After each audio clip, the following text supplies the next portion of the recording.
আজকে একটি নতুন অধ্যায় রচিত হয়েছে।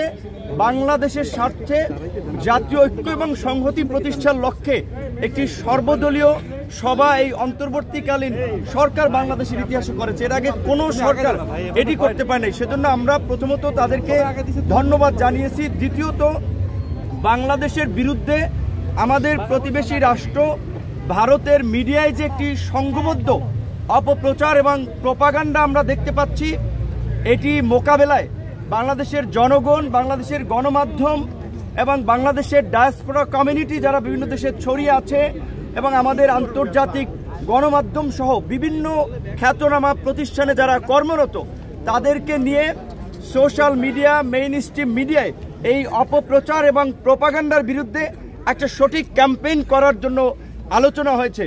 বাংলাদেশের আপনার উপ হাই কমিশনে আগরতলায় এবং কলকাতায় হামলা সহ পতাকায় আগুন দেওয়া এবং ভারতের বিভিন্ন রাজনৈতিক দলের নেতাদের বাংলাদেশ নিয়ে একের পর এক উস্কানিমূলক বক্তব্য, আমরা এটা ভারতের সরকারি অবস্থান কিনা সেটি জানার জন্য আলোচনা হয়েছে এবং সরকার এটি নিয়ে ভারতের সরকারের কাছে ব্যাখ্যা চাবে, সেটিও আলোচনা হয়েছে। যদি ভারত আমাদের সাথে একটা বন্ধুত্বপূর্ণ সম্পর্ক এগিয়ে নিতে চায়, সরকারের পক্ষ থেকে এবং বাংলাদেশের রাজনৈতিক দলগুলোর পক্ষ থেকে সেই অ্যাপ্রোচ হবে। যদি ভারত সে ধরনের অ্যাপ্রোচ না দেখায়, তাহলে আবার বাংলাদেশের এই মুহূর্তে যারা মিত্র, তাদেরকে সাথে নিয়েই বাংলাদেশ তার কর্মকৌশল ঠিক করবে।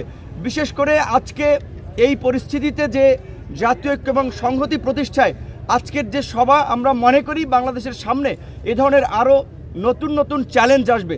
সেই জায়গা থেকে গণ অধিকার পরিষদের পক্ষ থেকে একটি প্রস্তাবনা ছিল যে রাজনৈতিক দলসমূহের অংশীজনদেরকে নিয়ে আগামী 2 বছরের জন্য একটা জাতীয় সরকার করা এবং দেশে স্থিতিশীল পরিস্থিতি সৃষ্টি করায় 6 মাসের জন্য সব ধরনের সভা সমাবেশ নিষিদ্ধ করা।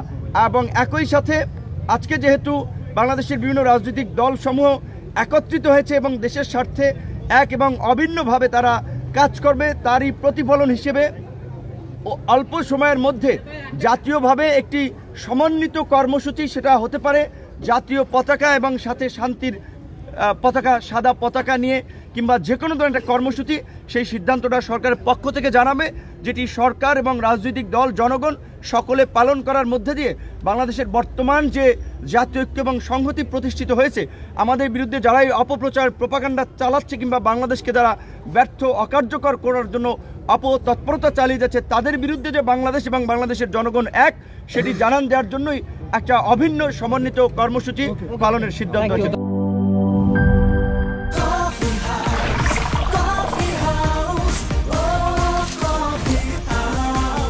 কফি হাউস, প্রতি চুমুকে আড্ডা জমে।